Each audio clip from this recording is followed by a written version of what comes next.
hasta, del versículo 22 hasta el 27. Déjenme leer el texto. Dice así: el día siguiente, la gente que estaba al otro lado del mar, recuérdense que el mar es el lago, le llaman mar al lago de Tiberíades, al lago de Galilea, al mar de Galilea, es la misma cosa, es un lago de agua dulce.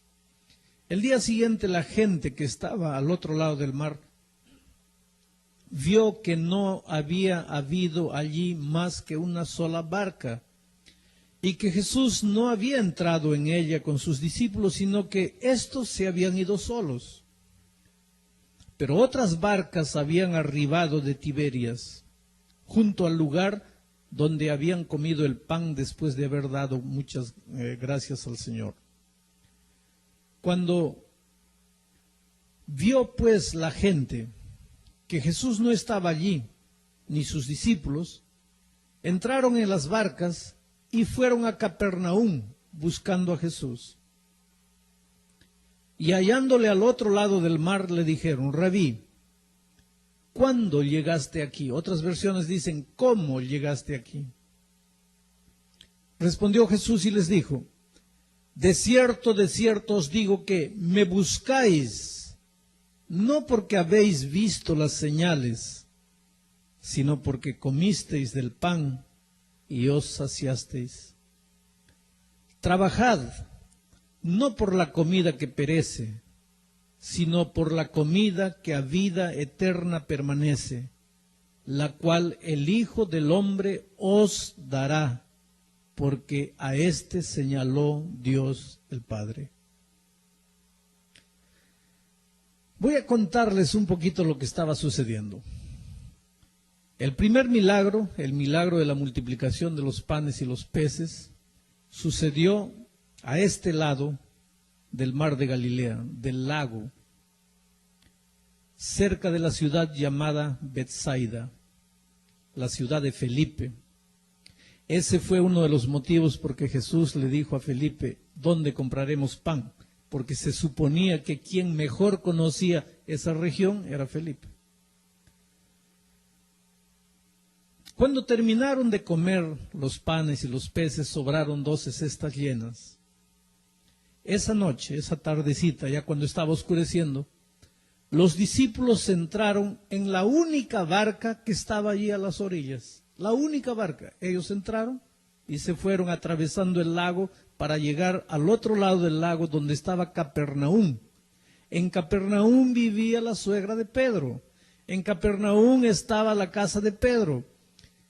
Volver a Capernaum significaba volver a la familia, volver a la comodidad de la casa, volver al calor de la cocina de la mamá, de la sopa de la mamá. Mientras los discípulos entraron en la única barca que había para cruzar el mar, Jesús subió al monte para orar. ¿Por qué? Porque la multitud quería hacerlo rey. Y solamente la oración te puede ayudar para no desviarte del camino que Dios tiene para ti. Cuando las luces del mundo te atraen, sube a la montaña y ora. Porque Dios tiene un plan para ti y trata de descubrir el plan que Dios tiene para ti. Subió. Jesús subió a la montaña. Esa noche pues empezó la tormenta. Fue nuestro tema anoche. Jesús apareció para ayudar a sus discípulos. Los llevó a casa. Hoy día Jesús está dispuesto a llevarnos también de vuelta para la casa del Padre. Al día siguiente, la multitud que había sido alimentada por los panes y los peces, porque siempre hay un día siguiente, mientras vivamos en este mundo siempre habrá un día siguiente. La comida que comes hoy no te sirve mañana. Mañana tienes que comer de nuevo. El agua que bebes hoy ya no te sirve para mañana. Mañana tienes que beber de nuevo. El sueño que duermes hoy ya no te sirve para mañana. Mañana tienes que dormir de nuevo. Vivimos en un mundo pasajero, en un mundo en deterioración, en un mundo donde las cosas se acaban, donde las cosas no duran. No te dura el amor, no te dura no te duran los padres, no te dura el dinero, no te dura el empleo. Vivimos en un mundo donde las cosas son pasajeras. Los momentos felices se acaban.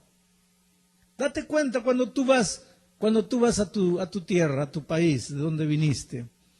Llenas 2, 3 maletas de regalos para todos los queridos allá, ¿no? Aunque sea una cosita de $1, pero tiene que llevar para todos. Y llegas allí, y la fiesta de la recepción dura 1 día, 2 días, 3 días, 1 semana, y se acaba, y después tienes que volver. Todo se acaba en esta vida. Y cuando vienes en el avión, vienes con un sentimiento de tristeza, de dolor, de vacío, porque todo se acaba en esta vida.